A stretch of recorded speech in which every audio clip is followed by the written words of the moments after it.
The day my life imploded started off perfectly. It was my 17th birthday party, and there I stood, looking like a Teen Vogue cover girl, surrounded by adoring fans. I mean, friends. The dress? Custom made. The cake? A literal 3-tier masterpiece that probably cost more than my grandmother's house. Okay, I know what you're thinking. Spoiled rich girl alert? I'm not, I swear, so please keep watching. Anyway, I was about to blow the candles when, bam! The front door slammed open and a swarm of FBI rushed in, and then chaos. Sorry to interrupt your party, but Mr. Monroe, we need you to come with us. You're under arrest for fraud. What? My dad is not a criminal. Tell them, Dad. My dad was one of the richest businessmen in the city and the most honest man I knew. There was no way, agents. I'm sorry, Gabby. But how? At this point, everyone had their phones out, recording, and I just wanted to disappear. But the universe wasn't done ruining my life, because as my dad was led outside in cuffs, an agent turned to me. We're freezing all your dad's accounts and seizing all his assets, and that includes your home. Please vacate before the end of the week. And just like that, my perfect life shattered into a million tiny, embarrassing pieces. Happy frickin' birthday to me. A week later, I stood in the grand foyer of our house. Except now, it wasn't ours anymore. Everything was gone. The furniture, the artwork, all packed up and hauled away by the government. All I had left were my clothes and a few photos of my family. I miss you so much, Mom. Dad will be gone for a long time, so I'm going to live with Grandma on her farm.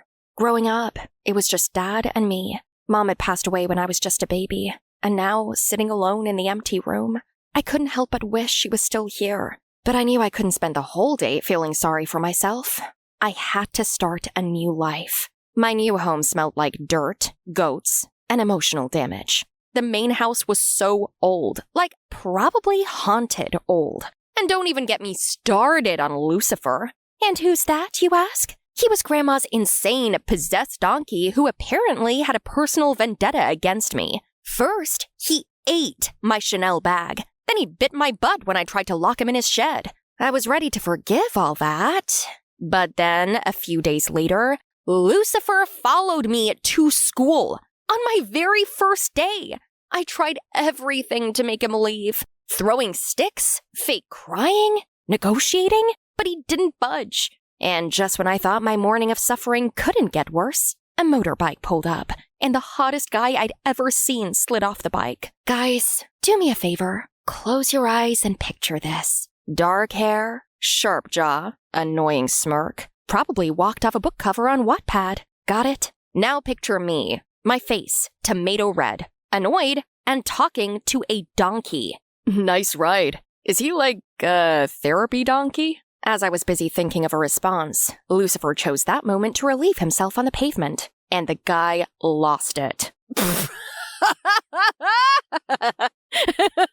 Jace, what did you do to the new girl? I didn't do anything. She's the one who brought a donkey to school. I didn't bring him. He followed me. Classic Lucifer. Wait, you know him? Everyone knows him. Lucifer, home, now. And much to my surprise, the demon donkey turned and walked away. Whoa, I can't believe you did that. Thank you. You're welcome. I'm Maddie, by the way. Gabby, nice to... And I'm Jace, single and available. More like single and contagious. Stay away from this one, new girl. I definitely will. And I totally plan to. You see, I'd met many guys like Jace, and they were nothing but trouble. So, for the next few days, I stayed away from Jace and his perfect face. But the more I avoided him, the more nagging he became. Like this one morning, I just sat at my desk when I smelled trouble and peppermint gum. You know, scientists say chemistry is all about reactions. And I'm getting a very interesting reaction from you right now. Don't you have anything else to do? Nothing else I'd rather do than make you smile. You're annoying. And you're gorgeous. Okay, that kind of made me smile. Which, of course, Jace took as an invitation to move his seat next to mine. A few weeks later, I was settled in my new school, and had even started looking forward to seeing Jace, when out of nowhere, I received an anonymous text. I know your secret. Let's play a game. Or else. Attached to the text was a photo of me on the day of the FBI raid, with my face in full view. No. No one here is supposed to know. I could just imagine the looks I'd get at school. Everyone would treat me like a criminal just because of Dad. Jace would probably never speak to me again. The next morning, I walked into school, terrified. Who was the anonymous texter? A hacker? Someone from my old life? Lucifer, the revenge donkey? Okay, that was unlikely, but not off the table. All morning, I checked my phone for a follow-up message. Nothing. Weird. Maybe it was just a sick prank. But then, right before lunch... Ding! New message. Go to the cafeteria and dump your lunch on yourself, or everyone finds out. Excuse me? What kind of psycho? Another message came in. I'll be watching. When the lunch bell rang, I stood in the cafeteria, holding my lunch tray and wondering what to do. If I ignored the blackmailer, my secret would be out. If I did as they asked, I'd humiliate myself in front of the entire school. You look like you're about to throw up or punch someone. Both. You okay? Yep, totally fine. Just reconsidering my entire existence. And with that, I did it. Eyes closed, I lifted my tray and dumped spaghetti and soup all over myself. At first, the cafeteria went dead silent, and then the place erupted. Oh, snap! Way to make a statement, Gabby. Let me guess, TikTok challenge? Actually, yeah. How's that for viral? Enjoy the show, everyone. That was iconic! Unhinged, but iconic. I knew I liked you for a reason. I forced a laugh, pretending I was fine. Little did I know, it was only the beginning. By last period, the entire school was buzzing, and hashtag Pasta Princess was trending on the school chat groups. And I still had no clue who was behind it. To make it worse, that night, the second I put my phone down, ding, new message. That was quite the show you put on, Pasta Princess. Time for round 2. Kiss Ryder Walsh tomorrow, or the truth comes out. I blinked. Ryder Walsh? The literal school heartthrob / basketball god / actual boyfriend of the meanest girl in school? Absolutely not. Furious, I typed back, no, and I got an instant reply. Then enjoy watching the whole school find out you're the daughter of a criminal, complete with receipts. With that threat, an attachment popped up, and when I opened it, my stomach dropped. It was a police report of my dad's arrest and all the nasty stuff he was being charged with. How had this psycho even obtained such a confidential document? It didn't matter, though. I was backed in a corner, and the only way out was to kiss Ryder freaking Walsh. So the next day, I went looking for him, and there he was, sitting next to his girlfriend, Bianca, aka the Queen Bee, aka part-time model and full-time drama queen. It was now or never, so without warning, I kissed him.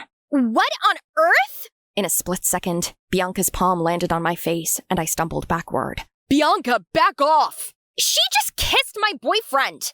I don't care. If you hit her again, I'll end you. Surprised, Bianca blinked, obviously waiting for Ryder to stand up to Jace. But Ryder was still floating, completely dazed by the kiss. And you, do you have a death wish or something? Come on, let's get out of here before Bianca's minions descend. Thanks for coming to my rescue, but I had it under control. Just then, my phone vibrated with an incoming text, and I freaked out before I even opened it. I tried to breathe and act normal, but it was too late. Jace had already noticed. Hey, what's wrong? You look like you're about to pass out. As I continued to spiral, he took a step towards me, and the next thing I knew, I was in his arms. And I don't know why, but I cracked. I sobbed for what felt like hours. When I finally managed to pull myself together, I showed him the texts, and also told him about my dad. Honestly, I expected him to walk away, but he didn't. I'm gonna find whoever's doing this. I promise. But how? I need to show you something. A short bike ride later, we arrived at Jace's house, and when he led me to his room, I gasped. Holy wow! Are you Batman? Nah, I just like programming and stuff. Now let's find the loser blackmailing you. Anxious, I watched Jace plug my phone in, but as soon as he started typing, a bunch of numbers appeared on his computer screen, and then, bam! Everything went black. What just happened?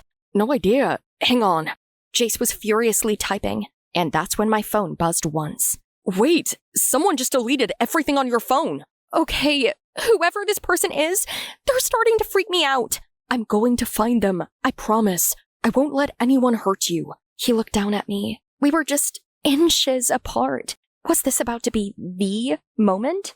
No. Yes. Maybe. I have to go. Gabby, wait. When I was out of his room, I heard something. Someone was singing. I followed the voice, which led me into a room down the hall from Jace's room.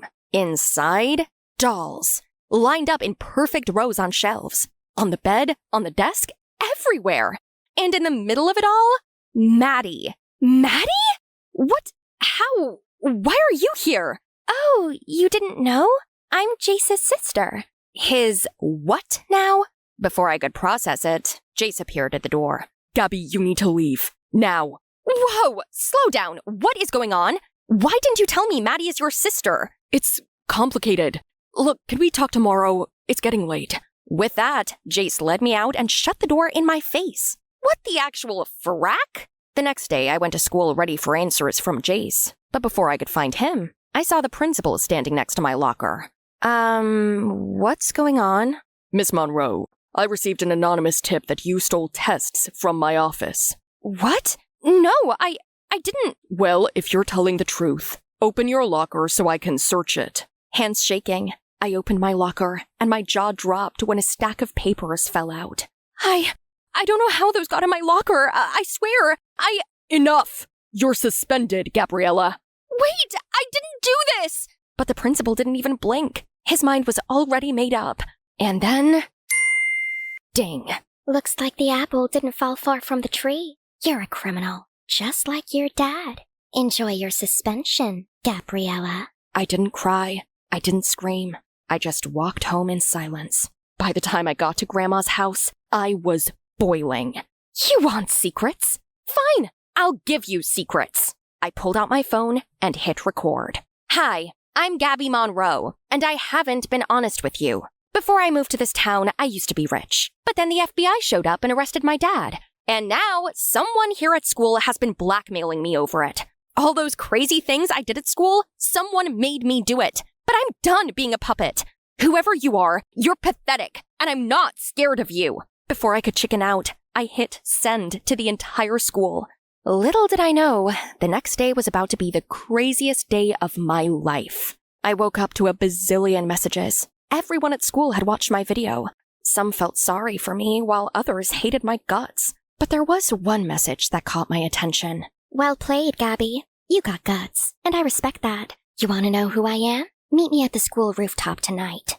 I knew it was a trap the moment I saw the message, but I went anyway, because I was done running. Then I discovered something that shook me to the core. It was Maddie?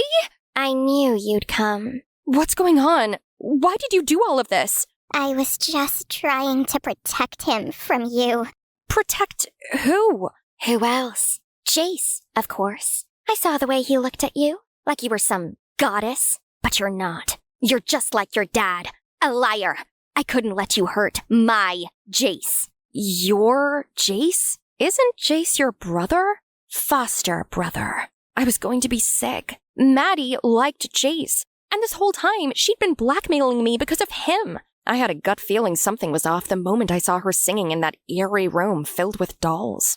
But this was beyond my imagination. Maddie, I think you need help. The moment the words left my mouth, I knew I should never have said them. Because in the very next second, Maddie transformed into something wild. Like a feral cat ready to strike. Shut up! You don't know anything!